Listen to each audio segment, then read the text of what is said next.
Internet. Okay, Rachel's over there. Hello. Back again after a while. It's been, I don't know, probably a month since we've done one of these. It's just been so busy and hectic and hot and gross, and we're back finally. We're gonna finish our Batman series after the Adam West stuff and before the Christopher Nolan stuff. We're gonna finish and we're gonna talk about Batman and Robin. Came out in '97. If you're new to the channel, and spoilers, and it's a Batman movie. Basic plot is it's Batman. He's back. He's back again. And he's pissed again. He's pissed again, but he's extra goofy in this one because in this one he is taking on Mr. Freeze. He's taking on Poison Ivy and a really bad version of Bane with the help of Robin and Batgirl. Oh, yeah, that's it. That's the basic plot. Yep. There's nothing else to it. It's a fucking Batman movie. It came out a couple years after Batman Forever. Joel Schumacher is still there. That's about the only person. No, Chris O'Donnell returns. Mm-hmm. But we got a new Batman, and first off, we'll get to it. George Clooney. A lot of people shit on him as Bruce Wayne and Batman. They say he's the worst one. I don't think he was. I think he's perfect as Bruce Wayne because George Clooney is this millionaire who's always got, before he got married, he's had a new girlfriend at his side all the time, and right. Elle Macpherson's the lucky one in this movie. He's perfectly fine as Bruce Wayne, and as Batman, he gives him more personality than Val Kilmer did, I'll say. I mean, this movie here, it ups the camp value big time. It's super cheesy. It's super 60s comic booky. It's basically like if Adam West, that Batman, was made in 1997, I think. Correct. And Clooney, I think, did a fine job. There's nothing. He's not such. He did the job that he was given. Yeah, and he did it as good as he possibly could. Yeah, he was given a shit script, and he tried to make the shit watchable, and I think he did fine. I agree.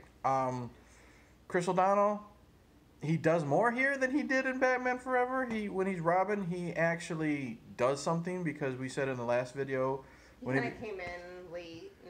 When he became Robin, he just got captured and did nothing. Yeah.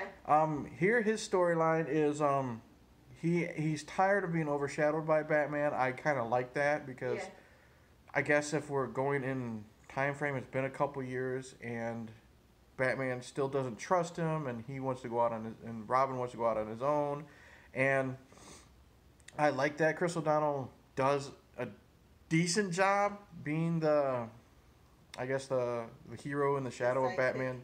Yeah, he's tired of being the sidekick. There is this side story where we meet Batgirl. Oh, well, played by Alicia Silverstone. She is the niece of Alfred? Yes. Okay, she's the niece of Alfred, so she looks like she's like 25 in this movie. But she's been away at boarding school. She's been away at boarding school. I don't know if she's supposed to be British, even though Alfred's family is British and she doesn't have a British accent. But I just think it's weird, first off, that she looks like she's 25 and her uncle Alfred is probably pushing 90. So it makes me wonder how old her dad was. But she's the worst thing in this movie. Mm-hmm. And that's saying a lot. She's horrible. Her line delivery is garbage. And you like Alicia Silverstone. I do. But she's horrible in this film. It's one of those things where like you said, you can do what you can with what you got. Yeah.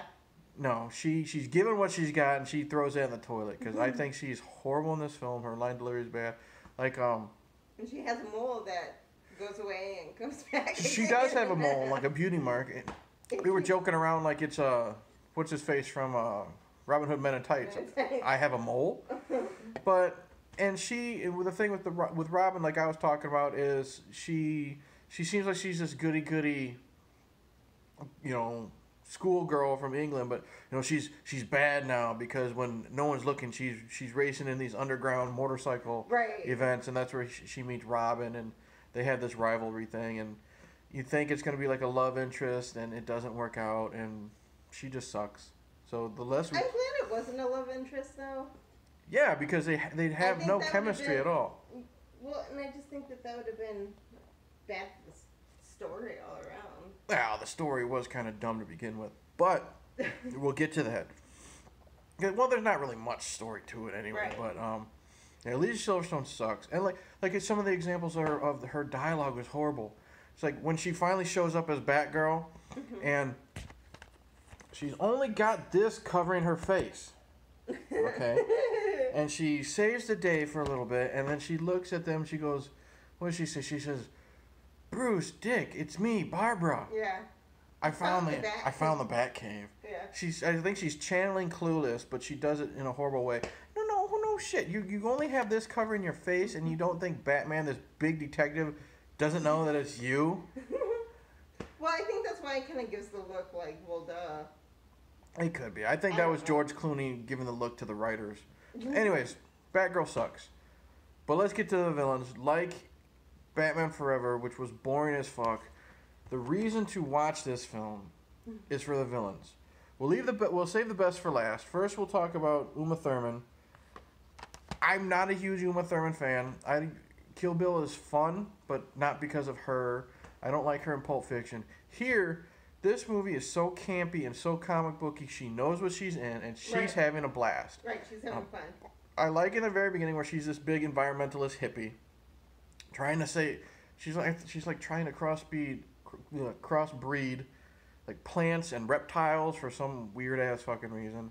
And then John Glover, from the guy from Gremlins 2, kills her. And then she's reborn as Poison Ivy. And she looks ridiculous, but she's hamming it up. She's being sexy and dangerous and goofy and fun, and I love her in this film. I agree. All right, Rachel agrees. All right. I'm nodding. Yeah, she did this. Jesus. But she's a lot of fun. They throw in Bane, who I hated in this movie. The thing with him is I don't understand. I never read the comics, so I didn't know that he actually talked and he wasn't just walking around all the time saying Bane. Yeah. In the comics, he's super smart. He's very articulate. He's just very, very strong. In this, he's a little weakling, and they put the venom juice in him, and he gets to be this big giant muscle man, but they make him kind of retarded. Like all he can do is say his name in like 2 syllables at a time. Right. And I like the look of him. He's just big and veiny and scary and intimidating. He's got his luchador mask on, but they just make him so stupid. And he's like the Incredible Hulk. Like he can only say 2 syllables at one time, and Right. I hated it. So, hated what they did to him. But now we're going to talk about the star of the movie. We're going to talk about Arnold Schwarzenegger as Mr. Freeze. He is the fucking reason to watch this because he is so much fun. He's basically pulled out of the 1966 Batman when it comes to the dialogue, because every fucking time he's talking, he says a pun. Like when there's a really fun over the top fight sequence when we first meet Mr. Freeze, like in the museum, and they're in like the dinosaur exhibit, and he says something stupid like, "What killed the dinosaurs? The Ice Age." And then he shoots the T-Rex and stuff happens. He has some dumb puns. He's got dumb, and he says, after his bad guys are beating up Batman and Robin, he says "cool party" and puts a thumb up. Yeah. So it's just so stupid and fun, but it's funny because it's basically John Matrix from Commando, with all his puns. Yeah. Just dressed up in this weird gladiator outfit. I like the look of him too, how he's all blue.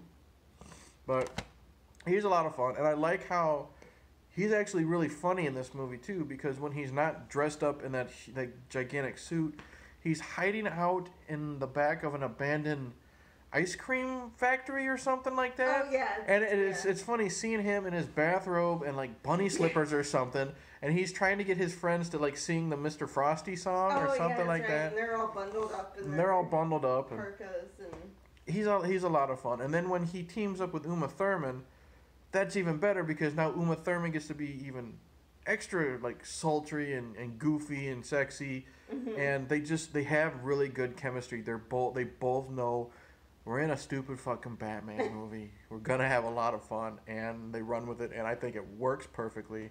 Um, Especially if you watch this right after you watch Batman Forever. that could be why we're having so much fun, because Could be. Batman Forever was boring as hell. Right. But like I said, it could also be Schumacher. He focused more on the villains and made them fun, just like he did Two-Face and the Riddler. Oh, it could be. But yeah. Any other characters? Commissioner Gordon still sucks. Yeah. Yeah, worthless. It's the same. Elle Macpherson has 2 lines or something as George Clooney or as Bruce Right. Wayne's girl. Nothing memorable. The sets are still so over the top, but I guess it works with how over the top this movie is. Action's still pretty fun. Like I said, I like the fight sequences, the over the top fight sequences between Freeze's gang and Batman and Robin. Mm-hmm. I had a lot of fun with this. I like that Jesse Ventura's in it as a cop for some reason. I forgot about that. And yeah. Poison Ivy kills him. Wow, I was very surprised how much fun I had with this. It could be because it's one of those so bad it's good. Yeah, I was just gonna say don't get us wrong. It's not a good movie. No, it's shit. It's like it's horrible. But it's fun to watch, especially after, like I said, watching Batman Forever. Because you can have fun with it. and it's so cheesy. Like when they're fighting Mr. Freeze and Batman and Robin, they like click their heels and like ice skates come out, and then they're fighting the bad guys, in ice skates, or when they're going up into orbit and and trying to catch Mr. Freeze in like his little space shuttle or stupid fucking thing, and it blows up, and they're like surfing the doors down. Right. Yeah. It's so over the top. It's so much fun. I very surprised that I'm going to recommend Batman and Robin because of how self-aware, cornball cheesy it is. Yeah. George Clooney's fine. He did not ruin the franchise. No. Even though there's a lot of stupid fucking lines. Everyone yells at the part where they're bidding for Poison Ivy in the auction, and he pulls out a credit card. Oh yeah. Batman would have a bat credit card. It's just like the stupid fucking shark repellent from like the '60s show. Sometimes you just can't get rid of a bomb. Exactly. Chris O'Donnell does fine as the jealous brat. He's not. At least he's useful in this one. He does fight and help Batman. Uma Thurman's fun. Arnold's fucking awesome. Alicia Silverstone sucks, and Bane's retarded. But highly recommend Batman and Robin. Lots of fun. I'm sad to say to hear that it killed the franchise for the longest time. But what do they expect? That's all I got. Yeah. All right. I don't know how else to end this. Anyways. Some days you can't get rid of a bomb. Some days you can't get rid of a bomb, and that bomb is Batman and Robin. But it's a lot of fun. So. Agreed. That's it. Thank you for watching. Like and subscribe. All that crap. We're finally done with Batman and Robin. I know Rachel and I planned we're going to do Indiana Jones soon. That series. We're gonna review The Frighteners. Comment below. Tell us, how wrong we are and how much you think Batman and Robin sucks. Suggest things. Tell us if you actually like Alicia Silverstone in this movie for some reason, and I'll disagree with you and tell you you're wrong. All that jazz. So in the end, I'll say, cheers and stay cool, bird boy. Yeah, that's what we're dealing with here. Okay. We gotta stay cool. It's gonna be fucking 100 degrees by the end of the week. I wish I was fucking dead.